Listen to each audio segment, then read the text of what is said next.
नमस्कार दोस्तों, मैं हूं आपका दोस्त केबी और आइए 8 मई 2020 के करंट अफेयर की शुरुआत करते हैं। तो सबसे पहले हम लोग करेंगे क्विज और ईमानदारी से अगर आप अटेम्प्ट करते हैं तो इन 15 में से आपने कितने सही किए वह आप नीचे कमेंट सेक्शन में बता सकते हैं। चलिए शुरुआत करते हैं।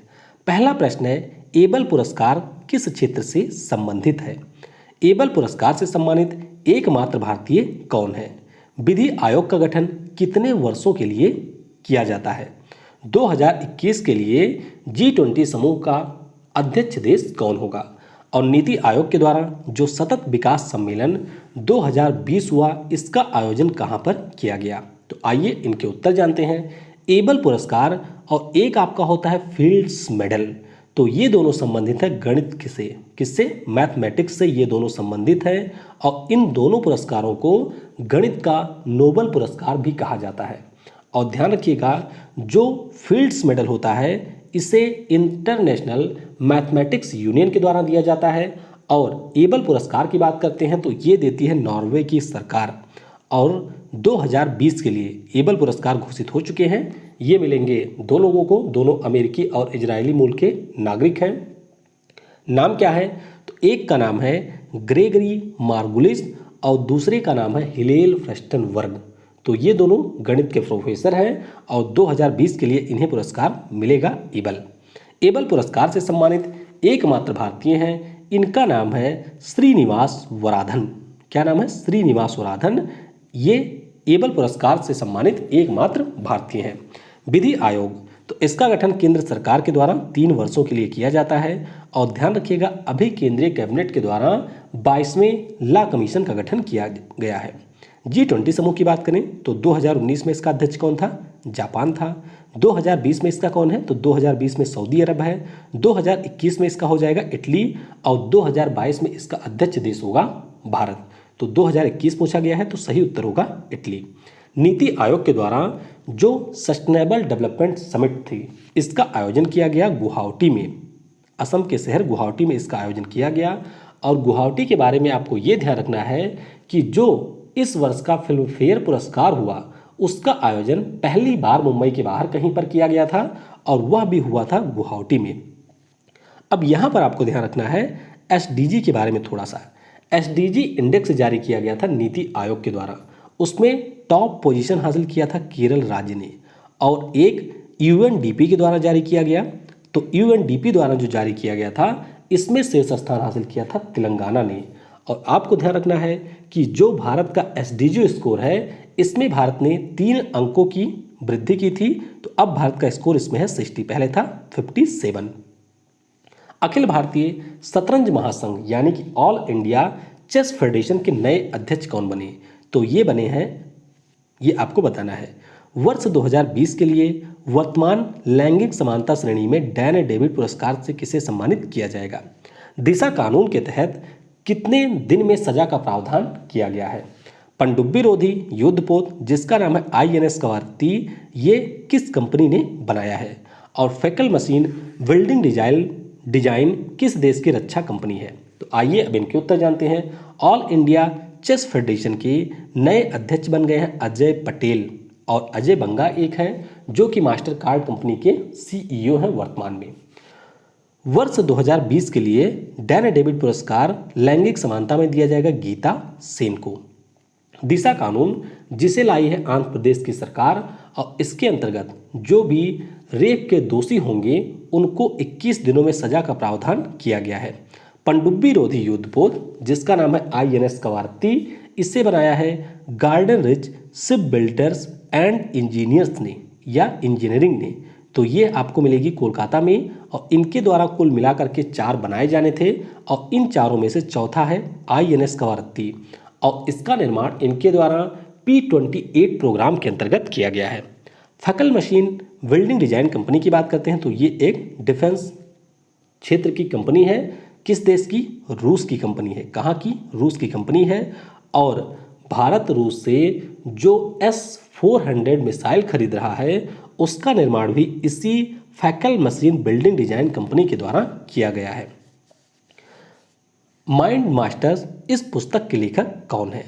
दुबई की क्रिकेट अकादमी जिसका नाम है क्रिक किंगडम, तो इसके नए ब्रांड एम्बेसडर कौन बने हैं? फेसबुक के द्वारा किसके साथ मिलकर third party fact checking program की शुरुआत की गई? कोरोना वायरस का जीनोम सीक्वेंस करने वाला पहला भारतीय संस्थान कौन सा है? टॉम एंड जेरी प्रोग्राम के निर्देशक कौन हैं जिनका अभी हाल ही में निधन हुआ है? तो आइए अब इनके उत्तर जानते हैं। माइंड मास्टर की बात करते हैं तो इस पुस्तक को लिखा है विश्वनाथन आनंद ने, जो कि भारत के चेस चैंपियन खिलाड़ी हैं और इन्हें अभी WWF इंडिया के द्वारा अपना ब्रांड एम्बेसडर भी बनाया गया है। दुबई की जो क्रिकेट अकादमी है जिसका नाम है क्रिक किंगडम, इसके नए ब्रांड एम्बेसडर बन गए हैं रोहित शर्मा। फेसबुक के द्वारा जो हमारी फर्जी खबरें हैं उनके चेकिंग के लिए third party fact checking program की शुरुआत की गई। कहाँ पर? बांग्लादेश में। और इसकी शुरुआत इन्होंने की है एक भारतीय कंपनी जिसका नाम है बूम फैक्ट। तो ध्यान रखिएगा, बूम फैक्ट के साथ में मिलकर के इसकी शुरुआत इन्होंने की है। कोरोना वायरस का जीनोम सीक्वेंस करने वाला पहला संस्थान है भारत का नेशनल इंस्टीट्यूट ऑफ वायरोलॉजी, जो कि आपको मिलेगी पुणे में। तो ये काफ़ी ज़्यादा महत्वपूर्ण है, ध्यान रखिएगा। नेशनल इंस्टीट्यूट ऑफ वायरोलॉजी ये है पुणे में। दूसरा संस्थान कौन है? तो दूसरा वैसे आपसे पूछा नहीं जाएगा, लेकिन ध्यान रखिएगा, गुजरात बायोटेक्निकल रिसर्च सेंटर ये दूसरा संस्थान है जिसने कोरोना वायरस का जीनोम सीक्वेंस किया है। टॉम एंड जेरी प्रोग्राम के निर्देशक, इनका नाम था जीन डाइच। तो अब इनका निधन हो गया है। तो कितने आपने सही किए वह आप नीचे कमेंट सेक्शन में बता सकते हैं। चलिए वुहान वायरस अपडेट थोड़ा सा जान लेते हैं। इस समय तक दुनिया में लगभग 39 लाख लोग इस वायरस से संक्रमित हो चुके हैं। बात करते हैं सबसे ज़्यादा प्रभावित देशों की, तो यूएसए में लगभग 13 लाख लोग संक्रमित हो चुके हैं और यूएसए में 76,000 से ज़्यादा लोगों की डेथ हो चुकी है।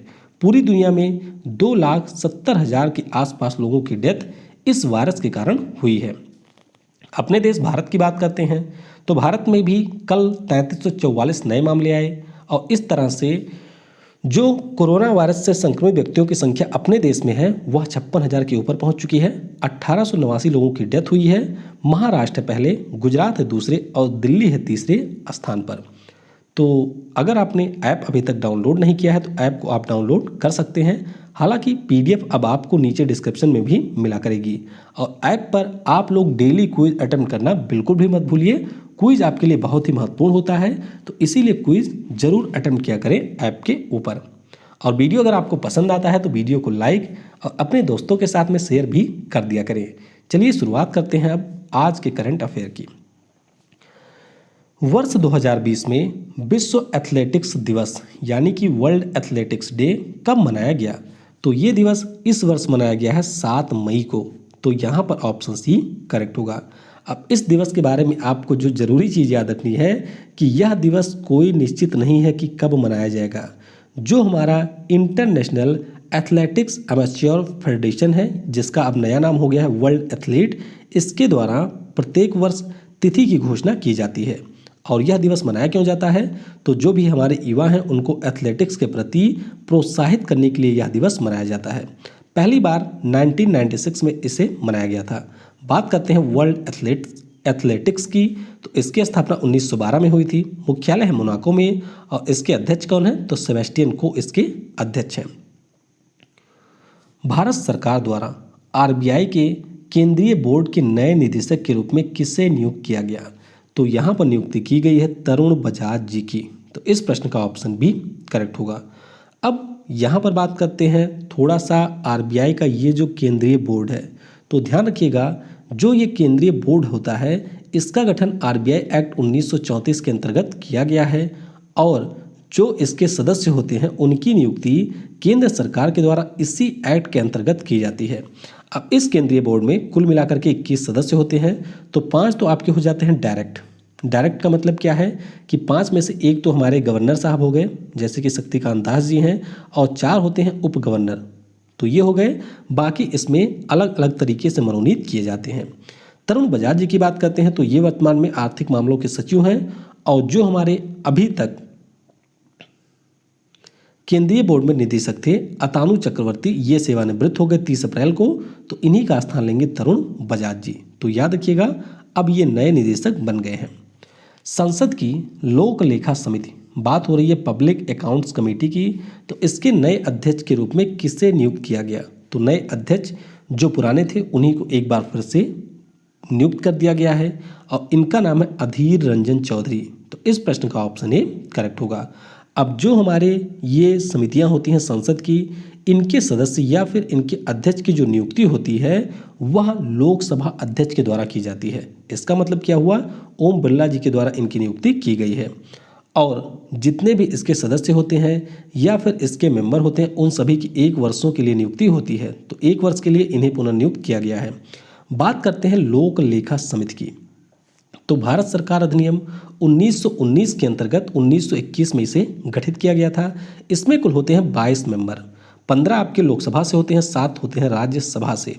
और ध्यान रखिएगा 1967 तक इस लोक लेखा समिति का जो अध्यक्ष होता था वह होता था सत्ता दल से। जैसे कि वर्तमान में बीजेपी है तो बीजेपी का ही कोई सदस्य इसका अध्यक्ष हो सकता था, लेकिन 1967 से ये परंपराएं बदल गई और अब विपक्षी दल का कोई सदस्य इसका अध्यक्ष होता है। और इस समिति के बारे में एक चीज़ आप ये ध्यान रखिएगा कि कोई भी मंत्री यानी कि मिनिस्टर इसका सदस्य नहीं हो सकता है, ये आपको ध्यान रखना है। तो यहाँ पर आप देख सकते हैं अधीर रंजन चौधरी जी को। पुनः प्रयोग किए जाने वाले पर्सनल प्रोटेक्शन इक्विपमेंट किट के लिए पीएनबी हाउसिंग फाइनेंस ने किस आईआईटी के साथ में समझौता किया। तो मैंने आपको बताया था, अगर आपको याद हो, कि आईआईटी दिल्ली के द्वारा इसके ऊपर कार्य किया जा रहा था। तो अब पीएनबी हाउसिंग फाइनेंस कंपनी के द्वारा आईआईटी दिल्ली के साथ में इसके अनुसंधान और विकास में सहयोग के लिए एक समझौता किया गया है। पीएनबी हाउसिंग फाइनेंस की बात करते हैं तो इसके अभी नए एमडी और सीईओ बने हैं नीरज व्यास। और आईआईटी दिल्ली के बारे में आपको पता होगा कि इन्होंने एक कोविड-19 टेस्ट किट बनाया था जिसका नाम था प्रोब डिटेक्शन एसे। तो इसको भी अब आईसीएमआर के द्वारा अनुमति मिल गई है कि आप इसका प्रयोग अब टेस्टिंग के लिए कर सकते हैं। मुस्तफ़ा अली अल कदीमी किस देश के नए प्रधानमंत्री बने। तो ये नए प्रधानमंत्री बन गए हैं इराक के। तो इस प्रश्न का ऑप्शन बी करेक्ट होगा। इराक के जो पीएम थे इनका नाम था आदिल अल मेहदी। तो इन्होंने पिछले साल इस्तीफा दे दिया था, तो अभी तक पीएम का पद खाली था, तो अब नए पीएम बन गए हैं। इनका नाम है मुस्तफ़ा अल कदीमी। राजधानी यहाँ की है बगदाद में, मुद्रा है दिनार और राष्ट्रपति यहाँ के हैं Barham Salih. Vijyant in Kargil the life of a Kargil hero इस पुस्तक का विमोचन हुआ। इसके लेखक कौन है। तो कारगिल युद्ध कब हुआ था, 1999 में हुआ था। उसी समय हमारे एक सेना के जवान थे वजयंत जी, तो इनका निधन हो गया था। तो इन्हीं के ऊपर इस पुस्तक को लिखा गया है। लिखा है इनके पिता कर्नल BN थापर और इनकी बेटी नेहा द्विवेदी ने। तो इस प्रश्न का ऑप्शन सी करेक्ट होगा। और ध्यान रखिएगा कैप्टन विजयन थापर जी को विजय चक्र पुरस्कार भी मिल चुका है। तो ये आप देख सकते हैं कवर पेज। पुस्तक का नाम है Vijyant at Kargil the life of a hero Kargil war, the life of a Kargil war hero. Bharat dynamics limited ने सस्ते वेंटिलेटर के निर्माण के लिए किस आईआईटी के साथ में समझौता किया। तो ये समझौता इन्होंने किया है आईआईटी कानपुर के साथ में। तो इस प्रश्न का ऑप्शन डी करेक्ट होगा। लगभग 1 मंथ पहले हम लोगों ने डिस्कस किया था कि आईआईटी कानपुर पोर्टेबल वेंटिलेटर के ऊपर कार्य कर रही है। तो आईआईटी कानपुर का एक स्टार्टअप है जिसका नाम है नोक्का रोबोटिक्स। इनके द्वारा वेंटिलेटर बनाया जा रहा है और इसी के लिए भारत डायनामिक्स ने सहयोग के लिए समझौता किया है। भारत डायनामिक्स लिमिटेड की बात करते हैं तो इसका मुख्यालय आपको हैदराबाद में मिलेगा और इसके CMD यानी कि चेयरमैन और मैनेजिंग डायरेक्टर हैं सिद्धार्थ मिश्रा। आंध्र प्रदेश के शहर विशाखापट्टनम में किस गैस के रिसाव के कारण एक बड़ा हादसा हुआ है। तो ये हादसा हुआ स्टायरीन नामक गैस के रिसाव के कारण। तो इस प्रश्न का ऑप्शन सी करेक्ट होगा। तो विशाखापट्टनम आपको पता होगा कि आंध्र प्रदेश का एक तटीय शहर है। तो यहीं पर LG का एक पॉलीमर केमिकल प्लांट था। तो 40 दिनों के लॉकडाउन के कारण ये बंद था और जब ये चालू किया गया तो आप देख सकते हैं कि इस प्रकार से गैस का रिसाव यहाँ से होने लगा। तो लगभग 3 किलोमीटर के दायरे में जो भी स्थान थे वहाँ तक यह गैस फैल गया और काफ़ी ज़्यादा आप कह सकते हैं लोग हॉस्पिटल में एडमिट हुए। 10 से ज़्यादा लोगों की यहाँ पर डेथ भी हो गई है। तो एक ज़रूरी चीज़ कि जो वहाँ के CM हैं जगन मोहन रेड्डी जी, उन्होंने मृतकों के परिजनों को 1 करोड़ रुपए की सहायता की घोषणा की है। तो आप कह सकते हैं एक बहुत बड़ी सहायता है और ऐसा पहली बार हुआ है कि जब खिलाड़ियों के अलावा इस देश में किसी को 1 करोड़ रुपए की सहायता राशि मिली हो। बात करते हैं स्टायरीन की, तो यह एक उच्च ज्वलनशील गैस होता है और इसका उपयोग मुख्य रूप से प्लास्टिक के निर्माण में किया जाता है। और एक हमारे यहाँ पर हुआ था भोपाल गैस त्रासदी, जिसमें 3000 से 3500 के आसपास लोगों की डेथ हुई थी। तो ये काफ़ी बड़ा था। तो यहाँ पर जो गैस लीक हुई थी उसका नाम था मेथिल आइसोसाइनेट। तो ये प्रश्न पूछा जा चुका है, तो इसीलिए स्टायरीन से भी प्रश्न पूछे जाने की संभावना है। 7 मई 2020 को रविंद्रनाथ टैगोर जी की जन्म की कौन सी वर्षगांठ मनाई गई? तो इनके जन्म की 159वीं वर्षगांठ मनाई गई है। तो इस प्रश्न का ऑप्शन सी करेक्ट होगा। और इस अवसर पर जो हमारे यहाँ पर राष्ट्रीय आधुनिक कला संग्रहालय है उसके द्वारा एक वर्चुअल कार्यक्रम का भी आयोजन किया गया। और इस कार्यक्रम का शीर्षक क्या रहा? तो शीर्षक रहा गुरुदेव journey of the maestro through his visual vocabulary. तो ये इसका रहा शीर्षक। रविन्द्रनाथ टैगोर जी के बारे में बात करते हैं तो आपको इनके बारे में बहुत सारी चीज़ें वैसे भी पता होंगी। 7 मई 1961 को कोलकाता में इनका जन्म हुआ था और भारत के ये पहले व्यक्ति हैं जिनको नोबेल पुरस्कार मिला हुआ है। तो 1913 में साहित्य के क्षेत्र में इन्हें नोबेल पुरस्कार मिला था। किस रचना के लिए? इनकी रचना थी गीतांजलि। और भारत के अलावा बांग्लादेश का जो राष्ट्रगान है इन दोनों देशों के राष्ट्रगान को लिखा है रविन्द्रनाथ टैगोर जी ने। तो इनकी 159वीं जन्म की वर्षगांठ मनाई गई। केंद्र सरकार ने विदेश में फंसे भारतीयों को वापस लाने के लिए किस मिशन की शुरुआत की? तो कल हम लोगों ने पढ़ा था कि नेवी के द्वारा एक मिशन शुरू किया गया है जिसका नाम था ऑपरेशन समुद्र सेतु। और अब यहाँ पर हवाई जहाज के माध्यम से लोगों को लाया जाएगा दूसरे देशों से और इसका नाम है वंदे भारत मिशन।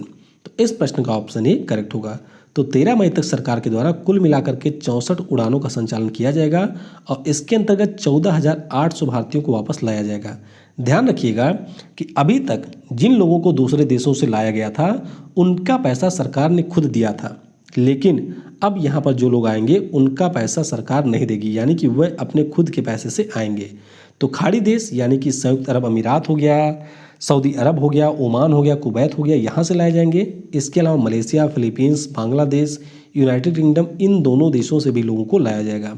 और आप देख ही रहे होंगे कि बाहर से लाने की इतनी सारी व्यवस्थाएं हैं, लेकिन हमारे देश में जो मजदूर फंसे हुए हैं आप रोज़ टेलीविज़न पे देखते होंगे कि ये कितना पैदल चल रहे हैं। ना तो इनके लिए खाने की कोई व्यवस्था है और आपने देखा होगा कि इतना सारा पीएम केयर में भी फंड गया, फिर वो पैसा कहाँ जा रहा है, कहाँ पे खर्च हो रहा है, इन सब के बारे में कोई आइडिया नहीं है। लेकिन आप कह सकते हैं कि गरीबों का सुनने वाला कोई नहीं होता है। तो ये इनका मिशन है जिसका नाम है वंदे भारत मिशन। किस राज्य की सरकार ने scholarship.gov.in ऑनलाइन पोर्टल की शुरुआत की? तो इसकी शुरुआत की है त्रिपुरा ने। तो इस प्रश्न का ऑप्शन बी करेक्ट होगा। अब ये स्कीम है क्या? तो इसके अंतर्गत जो भी त्रिपुरा के कॉलेज हैं या फिर वहाँ के विश्वविद्यालय हैं और उसमें पढ़ने वाले आखिरी वर्ष के छात्र, यानी कि अगर कोई यूजी कर रहा है या फिर कोई पीजी कर रहा है और आखिरी वर्ष में है तो उसे 5,000 रुपये की सहायता दी जाएगी कि आप स्मार्टफोन लीजिए और टिकटॉक के ऊपर वीडियो बनाइए। तो त्रिपुरा राज्य की बात करते हैं तो यहाँ की राजधानी आपको अगरतला में मिलेगी। राज्यपाल हैं रमेश बैस और मुख्यमंत्री यहाँ के विप्लव कुमार देव। श्रम ब्यूरो के महानिदेशक यानी कि डायरेक्टर जनरल के रूप में किसने पदभार ग्रहण किया? तो ये ग्रहण किया है डीपीएस नेगी जी ने। तो इस प्रश्न का ऑप्शन बी करेक्ट होगा। श्रम ब्यूरो की अगर हम लोग बात करते हैं तो यह हमारे श्रम मंत्रालय के अधीन श्रमिक रोजगार और महंगाई का डेटा इकट्ठा करने वाली, इसके साथ साथ उसका विश्लेषण करने वाली एक संस्था है। बात करते हैं डीपीएस नेगी जी की, तो ये न केवल श्रम ब्यूरो के महानिदेशक बने हैं, इसके अलावा जो हमारा श्रम और रोजगार मंत्रालय है उसके वरिष्ठ सलाहकार के रूप में भी इनकी नियुक्ति की गई है। श्रम मंत्री कौन है? तो श्रम मंत्री हमारे संतोष गंगवार जी। इन्हीं के द्वारा दिल्ली में हमसफ़र ऐप को लॉन्च किया गया था डीजल की होम डिलीवरी के लिए, और एक इन्होंने लॉन्च किया था संतुष्ट पोर्टल कि जो हमारे ईएसआईसी के कर्मचारी हैं वे अपनी शिकायत दर्ज कर सकें। तो दोनों ऐप के बारे में भी आपको याद रखना है। किस समूह द्वारा corona virus global response international pledging conference का आयोजन किया गया? तो ये जो कॉन्फ्रेंस है वीडियो कॉन्फ्रेंसिंग के माध्यम से हुआ और इसका आयोजन किया यूरोपीय संघ ने। तो इस प्रश्न का ऑप्शन डी करेक्ट होगा। तो वीडियो कॉन्फ्रेंसिंग के माध्यम से ये आयोजित हुआ और इसमें 40 देशों के सदस्य शामिल हुए। इसका उद्देश्य क्या था? तो उद्देश्य यही है कि कोविड-19 का जो टीका है इसके निर्माण के लिए धन जुटाया जाए, यानी कि पैसा इकट्ठा किया जाए। यूरोपीय संघ ने कहा कि हम $1 बिलियन इसमें देंगे। जापान ने भी $800 मिलियन की घोषणा की है। इसके अलावा फ्रांस की बात करें तो उन्होंने भी 500 मिलियन देने को कहा है। फिर आप देखेंगे कि सऊदी अरब ने भी कहा है कि हम भी 500 मिलियन देंगे। एक चीज़ आप लोगों ने ऑब्जर्व किया होगा कि हर रोज़ एक नई न्यूज़ आती है कि इस देश ने टीका बना लिया है, और हर दिन एक नई न्यूज़ आती है कि इस संस्थान ने एक नया डिटेक्शन किट बनाया है। लेकिन ना तो उस टीके के बारे में आगे चल के कोई पता चलता है और ना ही उस किट के बारे में कोई पता चलता है। 7 मई 2020 को सीमा सड़क संगठन यानी कि बॉर्डर रोड ऑर्गेनाइजेशन ने अपना कौन सा स्थापना दिवस मनाया? तो इन्होंने मनाया है अपना 60वां स्थापना दिवस। तो इस प्रश्न का ऑप्शन ए करेक्ट होगा। तो इस प्रकार से इनकी 7 मई 1960 को स्थापना हुई थी। और जो हमारे बॉर्डर के एरिया हैं, यानी कि पंजाब हो गया, जम्मू कश्मीर हो गया, राजस्थान हो गया, इसके अलावा आप अरुणाचल प्रदेश चले जाइए, असम चले जाइए, तो यहाँ पे जो सड़कों का निर्माण होता है या फिर उन सड़कों का जो प्रबंधन होता है वह BRO के द्वारा किया जाता है। और BRO के द्वारा अभी अरुणाचल प्रदेश में सुबनसिरी नदी के ऊपर दापोरिजो रिजो पुल का निर्माण किया गया, और पंजाब में रावी नदी के ऊपर कासोवाल पुल का निर्माण भी किया गया है। साथ ही कुछ समय पहले इन्होंने अरुणाचल प्रदेश में सिसेरो नाम के एक ब्रिज का भी निर्माण किया था। टाटा सन्स ने कोविड-19 के तीव्र परीक्षण यानी कि नो हाउ के लिए किसके साथ में एक समझौता ज्ञापन पर हस्ताक्षर किया? तो ये समझौता इन्होंने किया है CSIR के साथ में। तो इस प्रश्न का ऑप्शन बी करेक्ट होगा। CSIR का एक संस्थान है जिसका नाम है IGIB। इसके बारे में मैंने आपको बताया था कि फेलुदा नाम का एक इन्होंने टेस्टिंग किट बनाया था। क्या नाम था? फेलुदा, यानी कि FNCAS9 editor linked uniform detection assay, तो ये इसका पूरा नाम था। और बात करते हैं इस किट की, तो इसी के माध्यम से किस प्रकार से आगे टेस्टिंग की जाएगी, इसके लिए टाटा सन्स के साथ में इन्होंने समझौता किया है।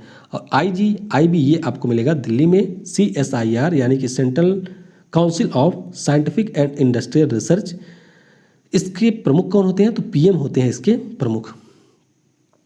किस राज्य की सरकार ने comprehensive monitoring of agriculture price and procurement app को लॉन्च किया? तो ये लॉन्च किया है आंध्र प्रदेश की सरकार ने। तो इस प्रश्न का ऑप्शन सी करेक्ट होगा। तो इस ऐप के माध्यम से राज्य सरकार के द्वारा जो भी किसान की कृषि संबंधित ज़रूरतें हैं उनकी निगरानी के लिए इस ऐप को लॉन्च किया गया है। इससे पहले आंध्र प्रदेश सरकार के बारे में हम लोगों ने डिस्कस किया था कि इन्होंने निगाह ऐप लॉन्च किया है। साथ ही साथ इन्होंने 2 योजनाएं लॉन्च की है, जिनमें से एक है जगनन्ना विद्या दिवेना और एक है जगनन्ना वस्ती दिवेना। तो ध्यान रखिएगा, ये योजनाएं भी हैं आंध्र प्रदेश की सरकार की। आंध्र प्रदेश की बात करते हैं तो राजधानी यहाँ की अमरावती में है। हालांकि 3 राजधानियाँ इनके द्वारा प्रस्तावित की गई हैं। BB हरिचंदन जी यहाँ के राज्यपाल हैं। मुख्यमंत्री हैं जगन मोहन रेड्डी। विधान परिषद की यहाँ पर है 58 सीटें, और इन्होंने एक प्रस्ताव पारित किया है जिसके अंतर्गत ये लोग विधान परिषद को अब समाप्त करेंगे। तो ये रहा आज का करंट अफेयर। चलिए अब कल के प्रश्नों के उत्तर जान लेते हैं। सुरक्षित दादा दादी और नाना नानी अभियान की शुरुआत ये की गई है नीति आयोग के द्वारा। डेनियल डी रासी ये है इटली के फुटबॉल खिलाड़ी और अब इन्होंने संन्यास की घोषणा की है। नौसेना के द्वारा जो पहला महानेवी कनेक्ट अभियान है इसकी शुरुआत की गई महाराष्ट्र में। खोला मिर्ची के लिए GI टैग किसे मिला है? तो ये मिला है गोवा को। और इस वर्ष 4 अन्य GI टैग भी मिले हैं, जैसे कि गोरखपुर का टेराकोटा है, ब्लैक राइस है मणिपुर का, और एक है कदलाई जो टिक्की था वहाँ का तमिलनाडु का, और एक आपका है केसर जम्मू कश्मीर का। ICSI के द्वारा आजीवन उपलब्धि पुरस्कार यानी कि लाइफ टाइम अचीवमेंट पुरस्कार दिया गया है इंदु जैन को। किसे? इंदु जैन जी को ये पुरस्कार मिला है। आज के वीडियो से आपके लिए प्रश्न है, अभी एक आतंकवादी जिसका नाम है रियाज नायकू, इसे मारा गया, तो ये किस आतंकवादी संगठन से संबंधित है? अंतर्राष्ट्रीय प्रसन्नता दिवस कब होता है और इसका विषय क्या रहा?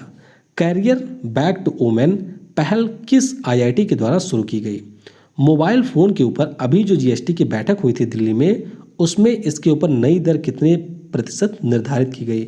और तीसरा WION यानी कि वर्ल्ड इज वन न्यूज जो कि भारत का पहला अंतर्राष्ट्रीय न्यूज़ चैनल है, इसके वैश्विक सम्मेलन का आयोजन कहाँ पर हुआ? तो इन प्रश्नों के उत्तर आपको नीचे कमेंट सेक्शन में देने हैं। आज शाम की जो वीडियो होगी उसमें हम लोग वीकली करंट अफेयर डिस्कस करेंगे और कल शाम की वीडियो में हम लोग स्टैटिक जीके के अंतर्गत भारत के जो भी वर्ल्ड सेंचुरी हैं यानी कि पक्षी अभयारण्य हैं उनके बारे में डिस्कस करेंगे। Thanks for watching. जय हिंद, जय भारत और सबसे ज़रूरी, पढ़ेगा भारत तो बढ़ेगा भारत।